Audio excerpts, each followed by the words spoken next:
नमस्कार दोस्तों, देखिए ये जो आप देख रहे हैं ये ग्लोब, ठीक है ना? क्या है? ग्लोब है। और इस ग्लोब के मदद से आज ज्योग्राफी का आज हम 5 से 10 क्वेश्चन सिर्फ ग्लोब दिखा के याद करवाएंगे, जो कि बार-बार एग्जाम में पूछा जाता है। ठीक है? इस ग्लोब को ध्यान से समझिए और यहीं से हम 5 से 10 क्वेश्चन को याद कर लेंगे, जो हम कभी नहीं भूलेंगे। ठीक है? जैसे देखिए, ये जो ग्लोब होता है ना, ग्लोब होता है पृथ्वी का जो है, पूरा धरती का जो होता है, एक उसको बोल सकते हैं एक काल्पनिक जो होता है चीज होता है, ठीक है ना? मतलब पूरे धरती का ये स्वरूप है, ठीक है ना? पूरा धरती को तो हम लोग देख नहीं सकते हैं, इसको एक ग्लोब के जरिए दिखाया जाता है। ठीक है? और इसमें जो होता है, इसके जरिए हम लोग पूरा पृथ्वी, पूरा धरती को समझेंगे। देखिए, इस जो धरती पर, धरती को पूरे पूरे पृथ्वी पर 7 महाद्वीप है। कितने महाद्वीप है? 7 महाद्वीप है, ठीक है ना? 7 महाद्वीप और 5 महासागर में बांटा गया है, ठीक है ना? तो सबसे पहले देखिए, पूरे पृथ्वी का सबसे ज्यादा जो होता है 71% जो है, यहाँ से पहला क्वेश्चन नहीं याद कीजिए। पृथ्वी का 71% जल है। जहाँ देखिए, इस ग्लोब को हम सुनना चाहेंगे, जहाँ पूरे में आपको देखिए जितना भी नीला दिख रहा है, ये सब पार्ट हो गया है।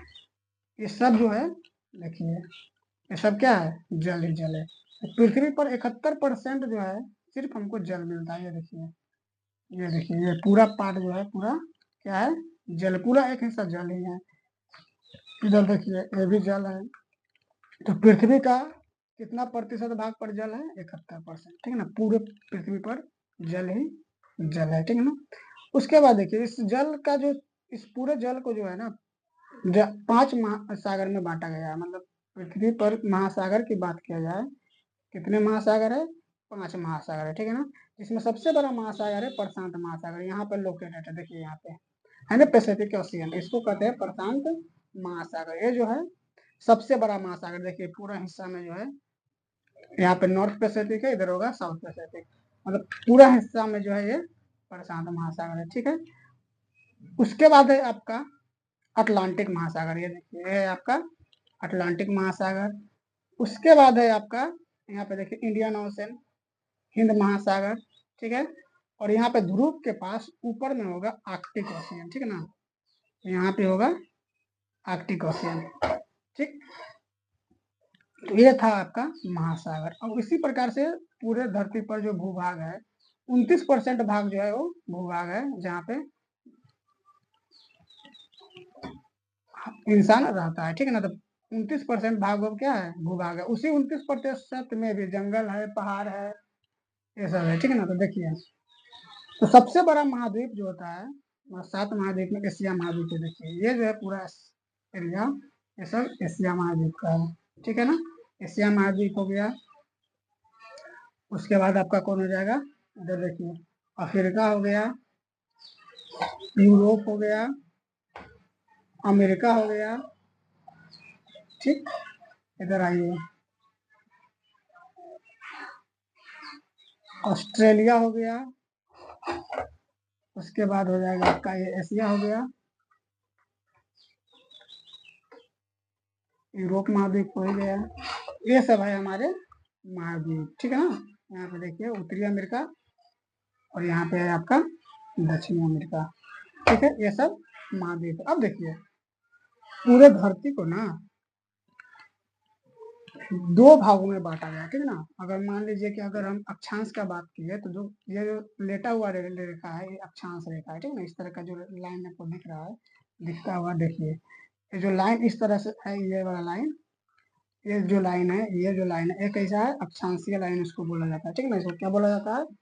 अक्षांशीय रेखा बोला जाता है। देखो, अब इस ग्लोब पर बने इन क्षैतिज रेखा, मतलब इस क्षैतिज रेखा को आप देखिए, क्षैतिज रेखा है ना, रेखा को देखिए, इन्हीं को हम अक्षांश रेखा कहते हैं। ये जो रेखा है, इसको क्या कहेंगे? अक्षांश रेखा कहेंगे। इनमें सबसे इंपॉर्टेंट होता है भूमध्य रेखा। ये जो बीच से देखिए मोटा लाइन गया है ना, ये इसी को कहते हैं हम भूमध्य रेखा, ठीक है ना? इसको क्या कहते हैं? भूमध्य रेखा कहते हैं। ये 0 डिग्री सेल्सियस पर है, सॉरी 0 डिग्री पर होता है, ठीक है ना? ये पूरे पृथ्वी को 2 भाग में बांटता है। पूरे पृथ्वी को कितने भाग में बांटता है? 2 भाग में बांटता है, ठीक है ना? अब यहाँ पे देखिए, ये है भूमध्य रेखा, इसके ऊपर का जो भाग होता है उसको हम उत्तरी गोलार्ध कहते हैं, ठीक है ना। इस रेखा के ऊपर जितना भी देश आएगा वो सब उत्तरी गोलार्ध में होगा। हम हमारे जो देश भारत है, यहाँ पे देखिए ये कहाँ है, उत्तरी गोलार्ध में है, ठीक है ना। कहाँ है, ये भाग दिख रहा होगा, ये कहाँ है, उत्तरी गोलार्ध में है। और इसके नीचे जितना भी देश आएगा, जितना भी होगा वो सब होगा दक्षिणी गोलार्ध में, ठीक है ना। ये जो भूमध्य रेखा है पूरे पृथ्वी को दो भाग में बांटता है, उत्तरी गोलार्ध और दक्षिणी गोलार्ध में। कितना भागों में बांटता है, दो भाग में, उत्तरी गोलार्ध और दक्षिणी गोलार्ध में। ये जो बीचों बीच रेखा जाता है इसको हम भूमध्य रेखा कहते हैं, ठीक है ना। तो जो ये लेटी हुई रेखा जितना भी आपको दिख रहा है ये सब अक्षांशीय रेखा कहते हैं, ठीक है ना। तो यहाँ से ये भी याद रखना है कि जो लेटा हुआ रेखा होता है उसको हम अक्षांशीय रेखा कहते हैं, ठीक है ना। और जो लंबवत रेखाएं होती है, देखिए अब इस तरह के रेखा को देखिए, ये ऊपर से नीचे की तरफ है ना, ये जो लंबवत रेखा होता है ना इसको हम देशांतर रेखा कहते हैं, ठीक है ना। इसको क्या कहते हैं, देशांतर रेखा कहते हैं, ठीक है ना। जो लंबवत रेखा होती है इस तरह का, देखिए ये जो लंबवत रेखा है इसको हम कहेंगे देशांतर रेखा, ठीक है ना। क्या कहेंगे, देशांतर रेखा। अब हम इसमें आपको बताते हैं 0 डिग्री देशांतर रेखा कहाँ है, ठीक है ना। तो यहाँ पे देखिए ये डिग्री कहाँ से, ग्रीनविच से, ठीक है ना। फिर एक क्वेश्चन यहाँ भी बनेगा, तो समय के निर्धारण कहाँ से होता है, ग्रीनविच से होता है। कहाँ से होता है, ग्रीनविच। ये है आपका 0 डिग्री। अब यहाँ से देखिए, यहाँ पे पृथ्वी को दो भाग में बांटा गया है, ठीक है ना। एक बांटा गया है, इस जो 0 डिग्री लाइन है इधर का हो जाएगा पूर्वी क्षेत्र, ठीक है ना। 0 डिग्री लाइन का जो इधर होगा उसको कहेंगे पूर्वी क्षेत्र, और इसके इस साइड होगा उसको कहेंगे पश्चिमी क्षेत्र। कहने का मतलब है कि ये तो देशांतर रेखा है, ठीक है ना। ये जो आपका 0 डिग्री देशांतर रेखा है, तो इधर हो जाएगा पूर्वी देशांतर और इधर हो जाएगा पश्चिमी देशांतर। समझ में आ गया, इस रेखा के इधर पूर्वी देशांतर और इधर हो जाएगा पश्चिमी देशांतर, ठीक है।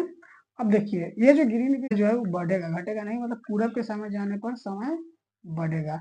इस ग्रीनविच रेखा को जैसे जैसे हम इधर जाएंगे तो समय बढ़ते चला जाएगा, और इस रेखा को, इस देशांतर रेखा को 0 डिग्री देशांतर रेखा से पश्चिम की तरफ जाएंगे तो समय घटते चला जाएगा। इसको पॉइंट कर लीजिए कि 0 डिग्री देशांतर की रेखा के पूरब जाने पर समय बढ़ता है और इसके पश्चिम जाने पर समय घटता है, ठीक है ना।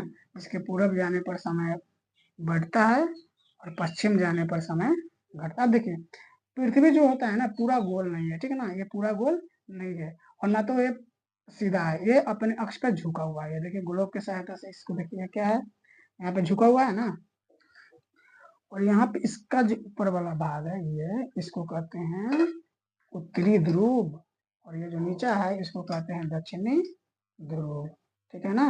और उत्तरी ध्रुव और दक्षिणी ध्रुव पर सूरज के प्रकाश नहीं पहुंच पाता, इसलिए यहाँ पे ज्यादातर बर्फ हो रहता है, ठीक है ना। बर्फ नहीं रहता है ज्यादातर। अब देखिए पृथ्वी अपने अक्ष पर झुका हुआ है, ठीक है ना। और ये जो अपने अक्ष पर घूर्णन करता है इस तरह से, पूछेगा कभी कि घूर्णन कैसे करता है, तो ये जो घूर्णन करता है पश्चिम से पूरब की तरफ घूर्णन करता है। कैसे करता है, पश्चिम से पूरब की तरफ।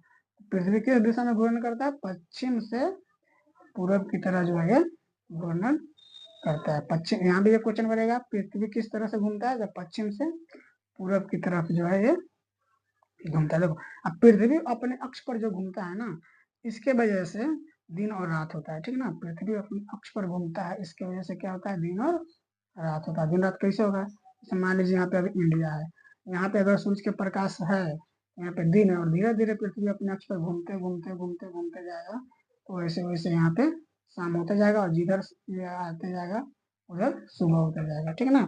तो यह है दिन और रात जो होता है। तो क्वेश्चन यहाँ से ही बनता है कि दिन और रात जो होता है वो पृथ्वी के किस गति के कारण होता है, तो घूर्णन के कारण, ठीक है ना, घूर्णन। अब उसके बाद एक होता है परिक्रमण। अब घूर्णन और परिक्रमण में अंतर कीजिए।